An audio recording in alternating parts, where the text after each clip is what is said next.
Hi, this is Helena here from Helena Bajaj Larsen. I run a textile design studio based between Paris, Dubai and India, specializing in hand-painted fabrics both for fashion and interiors. Obviously right now in these tricky corona times, a lot of us don't have access to our usual studios as well as production facilities, labor, etc., etc. So we're trying our best to remain creative in these times and this difficult period.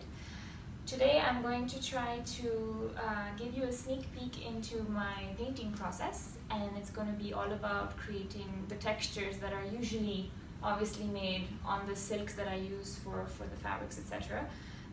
Obviously today I don't have that setup available, so we're going to work with paper and just show you a step-by-step a little bit of how it's done. So usually obviously it starts with white silk, so we're going to pretend this is white silk.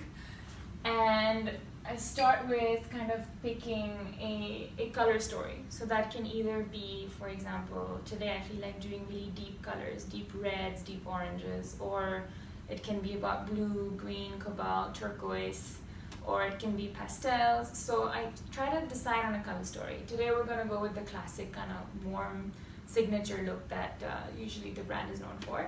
So the fiery reds, yellow, orange, etc. And I start creating a watery base. So that usually means watering down the dyes. In this case today it's watering down the acrylic paints. And you kind of create a very, very light base using a lot of water, but also leaving a little bit of white, where some of the colors will then afterwards find their place as you start layering on different pigments. For example, I put a little bit of red, now I'll mix in with a little orange, and it's always kind of very abstract brush strokes. Try to stay away from anything that's very picturesque or motifs, etc. I also usually have a different range of tools, so broader brushes as well as like smaller brushes and sprays and all kinds of things. So right now we're going to switch brushes and take some of the yellow, which has less water on it, and create these sort of accent patches which will stand out later on.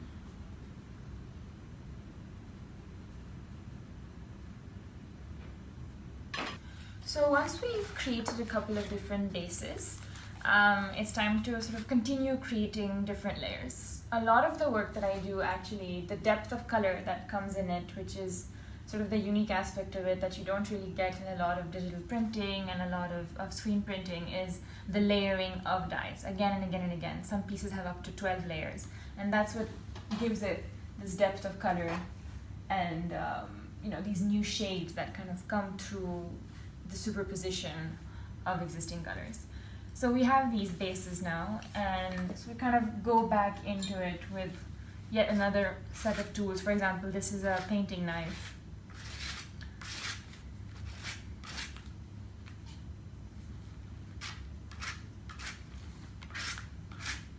And a lot of the inspiration that I actually use for the textures and the painting that I do on the fabric is these abstracted environments through my photography. So, decaying walls, old abandoned spaces that kind of have these damaged surfaces that have a lot of layers to them, a lot of history to them. And so I always kind of love creating these things that almost, they look like they're broken, they look like they have cracks and different things are seeping through them or rubbing up against them. So I love creating these kind of little universes within the surface design of the piece. So for example, here we have yet a second layer. And then once that will dry, we'll keep building up, building up, building up. Adding more accents.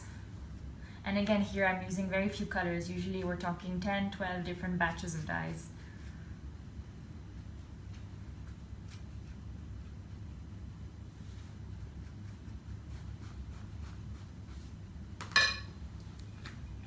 Sometimes, even after the base is done, I like to throw in more water because this creates new shades, lighter shades, as it blends with the existing marks that we've done on the page.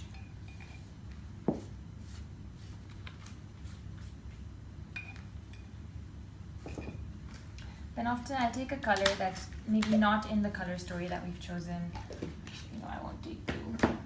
For example, here we have some green, and sometimes it's nice to just, in a couple of places, add something that is completely different, and then see what that'll do and how that'll blend and what that creates.